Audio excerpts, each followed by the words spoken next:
Welcome to Shatter.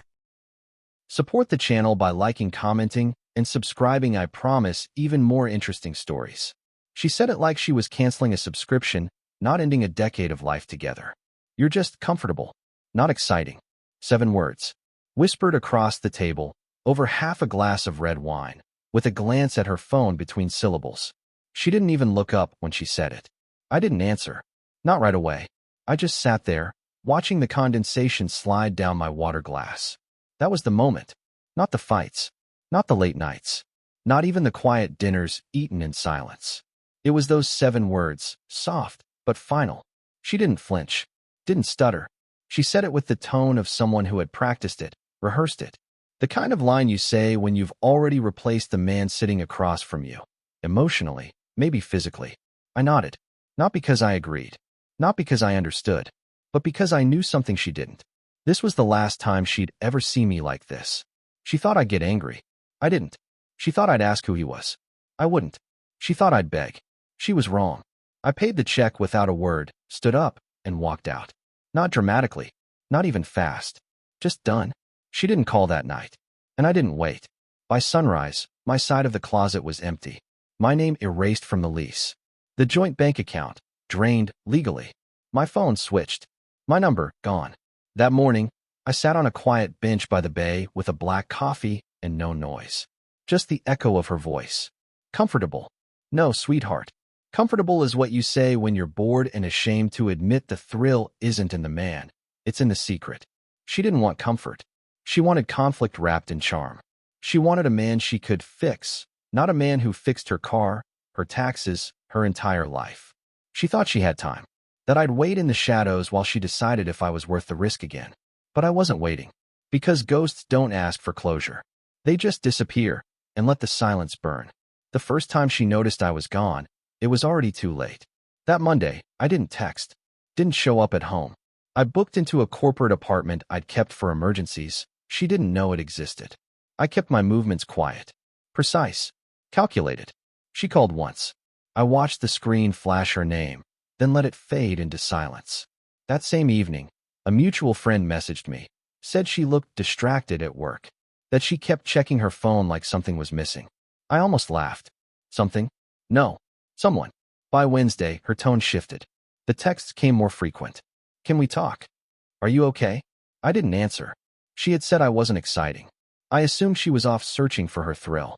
Let her thrill answer. But I wasn't angry. I was focused. I didn't call friends. Didn't vent. This wasn't about emotions. It was about clarity. The apartment, sold. The storage unit, emptied. I erased myself from her convenience. No toothpaste in the sink. No shoes by the door. No mugs in the dishwasher with my fingerprints. She didn't cry. Not yet. But she noticed. That Friday, she sent a voice message. I didn't listen. Just saw the timestamp. 11:48 p.m. That's when it starts to ache. When the mirror starts asking questions.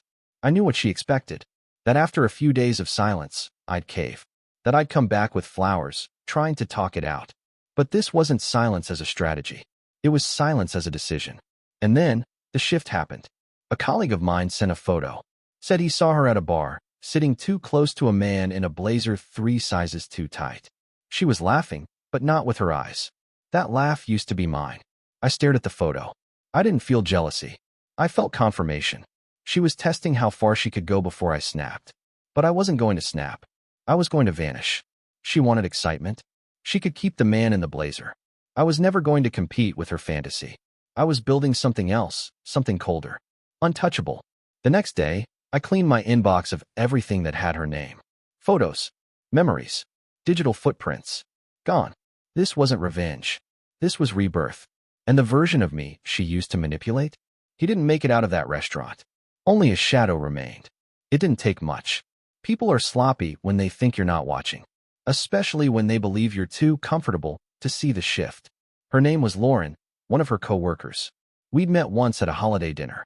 She wore expensive perfume and had eyes that cataloged everything in the room like a threat. That weekend, Lauren messaged me. Short. Blunt. Just 3 words. You should know. Attached was a screenshot. A cropped image from Instagram stories. My wife, sitting too close to the same man from the bar. He was holding her phone, grinning at the camera like he'd already won. Her hand was resting on his thigh, lightly, casually, like it had been there before. I stared at the screen without emotion. This wasn't surprise. This was the missing piece of a puzzle I already saw forming weeks ago. Lauren added one more line. She told people you're separated. That was it. No anger. No begging for the truth. I didn't need a confession. I had the image, the timeline, the words. She had rewritten our story in public, while I was still living in the last chapter. That same night, I logged into our shared bank history. Nothing illegal. Just telling. Uber rides at odd hours. A charge for a boutique hotel that didn't match any business trip. Meals for two in places we never went together. Spaced out perfectly. Coordinated. Careful, but not enough. She thought she was ahead of me. She had no idea I'd stopped playing catch-up days ago. I printed everything. Compiled a folder. Labeled it Exit Strategy. And then I did something small, but final. I deleted every photo of us from my phone. Not in anger. Just removal. Not a single trace remained. No anniversary dinner selfies. No beach trip snapshots. No wedding album tucked in the cloud. Just digital silence. She noticed that part faster than I expected. The next evening, I got a message. Hey, did something happen to our pictures? I was trying to show one to a friend and couldn't find them. I didn't reply. Let her wonder. That night, I turned off location tracking on every device. Unlinked every shared app. Disabled her access to the Spotify account, the grocery list, the home security app, everything she had quietly built her routine around. I was no longer a participant in her lifestyle. I was a ghost passing through it. She had replaced me with an illusion. A curated thrill with no depth. And soon, that illusion would crack. Because thrill is loud. But silence is what lasts. The panic didn't begin with yelling. It began with silence. Not mine, hers. On the fifth day, I turned off my phone for good. New number. New carrier. New SIM, under a name she wouldn't recognize. Only 3 people had the number. She wasn't one of them. I didn't go dark out of anger. I went dark because I no longer existed in the space where she thought I lived. At first, she played it cool. A few texts. Casual, almost. Hey, just checking in. Can we talk soon? She thought I was sulking. Thought I'd be back once I calmed down. She had no idea that calm was my weapon now. By day 6, she called my office. My assistant told her I was away indefinitely. No contact. No timeline. No further questions. That's when it started to register. She went to the old apartment, the one we used to share. Her key still worked, but the space was empty. No couch. No art. No bed. Nothing to anchor a memory. No trace of a man who once stood by her side. She messaged again. Where are you? We need to talk. Please. I read it once, then deleted it. I wasn't being cruel. I was being efficient. The version of me she once knew, the one who waited for apologies and decoded half-truths, that man had vanished the moment she called me comfortable. I had moved into a small, quiet space near the docks. Clean. Sparse. The kind of place where no one asked questions. I left no paper trail. No social media check-ins. No sudden purchases that could tip her off. I existed in the margins now. The silence started to squeeze her. On day 8, she emailed. Long paragraphs. No punctuation. The kind of desperate message written at 2 a.m. when the world feels heavier than it is. She said she felt off. That she was confused. She used words like reconnect, regret, us. She attached an old photo of us. One we took in Santa Barbara. Her arm around my neck. My smile half-forced. She once told me that trip was forgettable. Now it was proof I existed. I didn't reply. She came to my office again. Security turned her away. They said she looked like she hadn't slept. She waited in the lobby for over an hour. Kept glancing at the elevators. As if I'd appear like I used to, reliable, predictable. But I had become something else entirely. A ghost with a memory. A man with a plan. I never said his name out loud. Not once. He wasn't worth it. But I knew who he was. Of course I did. You don't live with someone that long and not pick up on the subtle shifts, the change in tone when she says a certain name, the quiet smile when a message pops up. She tried to be careful. Thought she was subtle. She wasn't. His name was Evan. Sales director. Polished, charming in a curated way. The kind of guy who posts shirtless photos with motivational quotes underneath. The kind who calls emotional chaos passion. I didn't care who he was to her. I cared who he was to the world. And what the world didn't know was plenty. It started with a file. I had a contact in corporate investigations, the kind of guy who doesn't ask why, just how fast you need it. In 3 days, I had everything: employment records, internal complaints, non-compete violations, a harassment warning swept under the rug 6 months ago. All of it verifiable. All of it dangerous. But I wasn't going to expose him directly. That would be messy, obvious, emotional. Instead, I made a quiet call to HR at his company. I said I had information. I didn't give my name. I gave the facts. I sent the documents through a secure, untraceable account. Then I waited. A week later, she stopped posting. No dinners. No new chapter selfies. No beach photos with shadows of a second glass on the table. Silence. It didn't take long for word to reach her. He'd been placed on administrative leave. Internal review. Pending termination. He told her it was a mistake. Office politics. Some disgruntled employee. She believed him, at first. But then the panic began to bleed into her face. A friend told me she showed up at their apartment crying. Said something about timing and falling apart. I didn't smile. This wasn't satisfaction. It was alignment. She had chosen chaos. I simply let it unfold. I never needed to confront him. That would have made it about him. He was just a symptom. The disease was her delusion, the belief that I'd wait, tolerate, survive. What she never understood was that while she was busy burning the house down, I was quietly building the exit, one brick at a time. And now that the smoke was rising, she realized something horrifying. There was no door back in, only a mirror. And in it, she was alone. I never raised my voice. I didn't post a single thing. But the silence around her started to hum with questions. It began at her sister's engagement party. I wasn't invited. She didn't think I'd show. She was right. I had no intention of being there, but I didn't need to be. Her family used to love me. Not in a surface-level way. They respected me, trusted me. Her father once said I was the first man she'd dated who made him sleep peacefully at night. She shattered that trust in 30 days. I didn't call them. I didn't plead my case. I simply had dinner with her mother the week before, just the two of us. I didn't say much. Just the truth, delivered plainly. She asked for space, I said, to explore her feelings for someone else. I gave it to her. That was all it took. Her mother's eyes didn't widen. They didn't blink. Just slowly filled with something between disappointment and understanding. I didn't mention names. Didn't show photos. I let her imagination build its own courtroom. At the engagement party, the questions started. Her aunt asked where I was.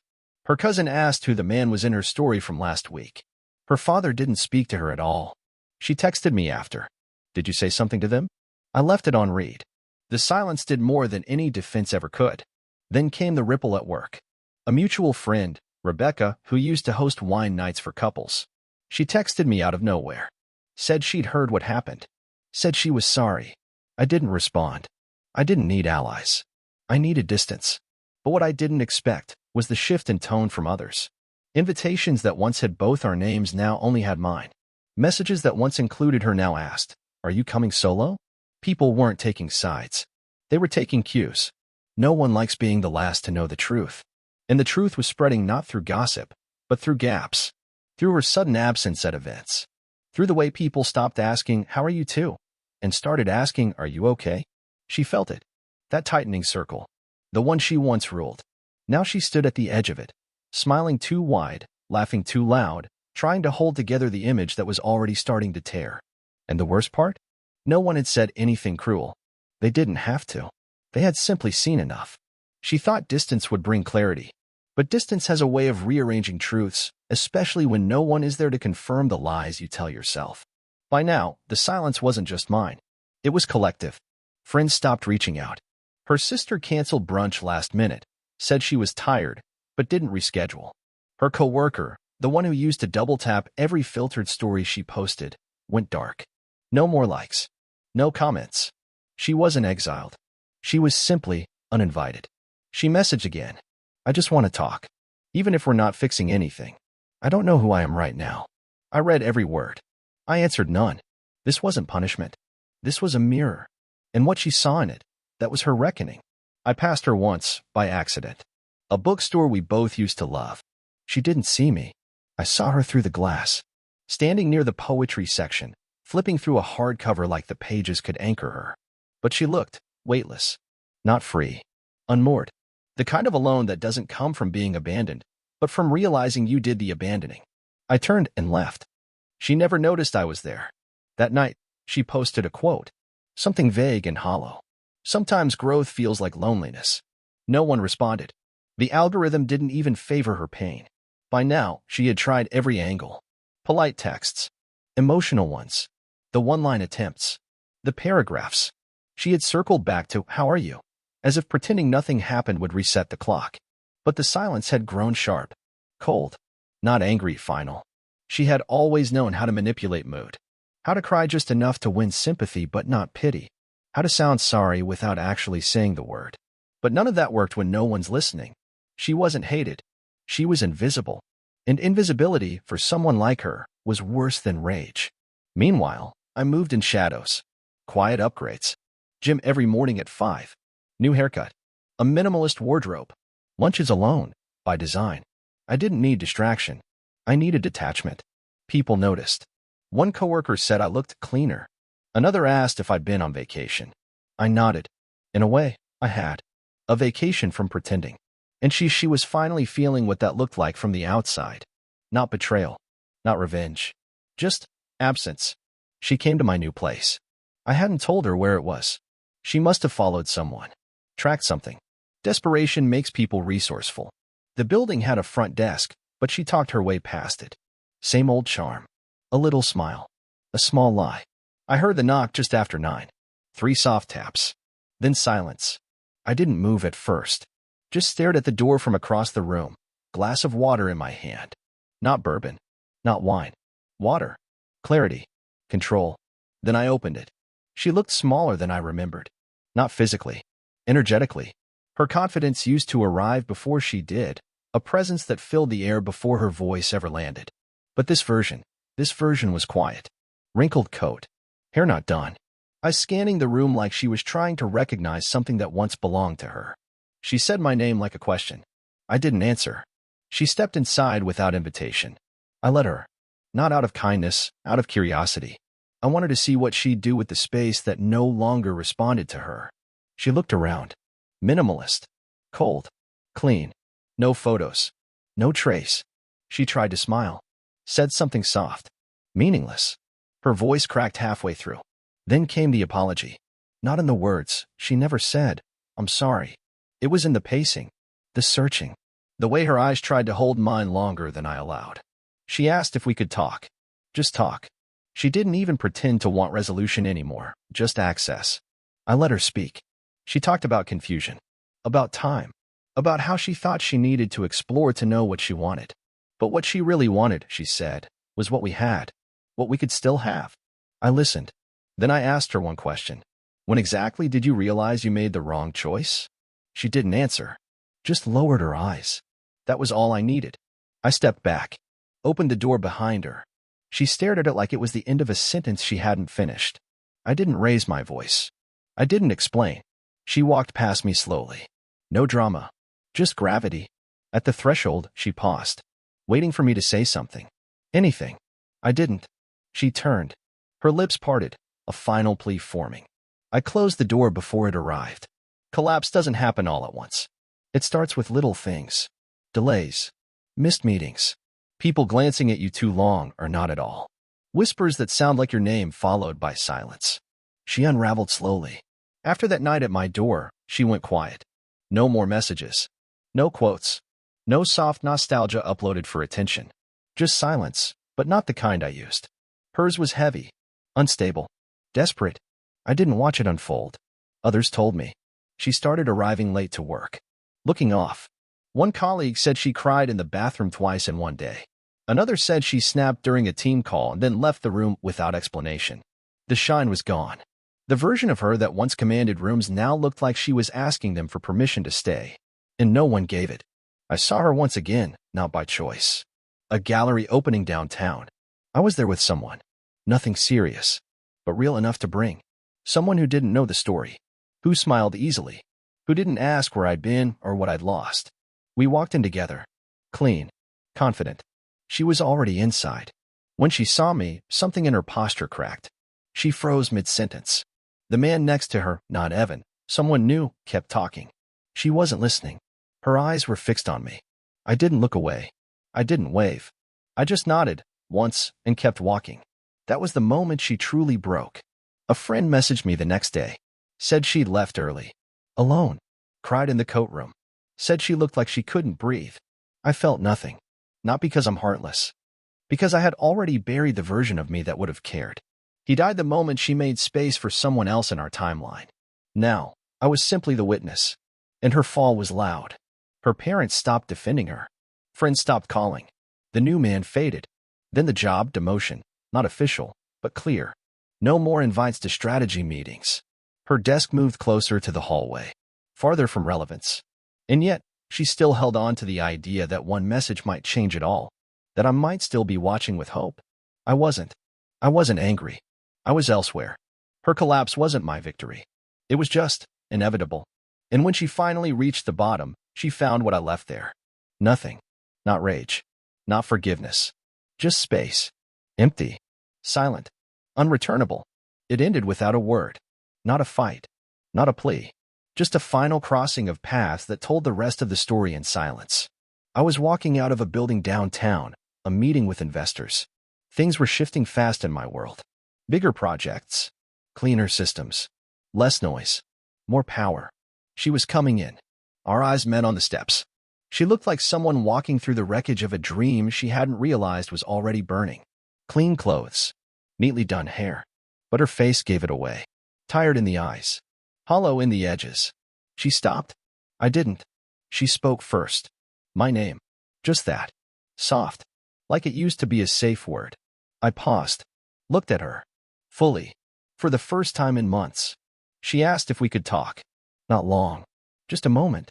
She had that look. The one people wear when they know they're too late, but still hope there's one window left open somewhere. I said nothing. Just watched her. She said she'd made mistakes. That she didn't expect me to forgive. She just wanted me to know she understood now. Everything. What I gave. What I didn't say. What silence meant when it's not used to punish, but to protect. Then she asked the real question. Is this really it? I nodded once. She didn't cry. Not in front of me. She just stood there, in a crowd of people moving around us, like the world kept going. But hers had stopped. Her lips parted. Maybe to ask again. Maybe to apologize for everything she'd never admit. But I didn't stay to find out. I walked past her. Down the steps. Into the street. My pace calm. Even. Like I was just returning to life, not leaving something behind. I didn't look back. Not once. That night, I turned off the last reminder. An old shared folder we'd used for vacation plans. Deleted. Erased. No recovery. The past was no longer archived. She didn't call again. I never blocked her. I didn't need to. Because once a woman realizes she's not even worth the anger, just clean, permanent absence, she stops reaching. That's not revenge. That's freedom. And right before I closed that chapter, I wrote one line. Not to send. Just to remember. I didn't disappear. I just stopped showing up where I wasn't respected. What would you have done in my place? If the story hit you, leave a like. And don't forget to subscribe. It only gets stronger from here.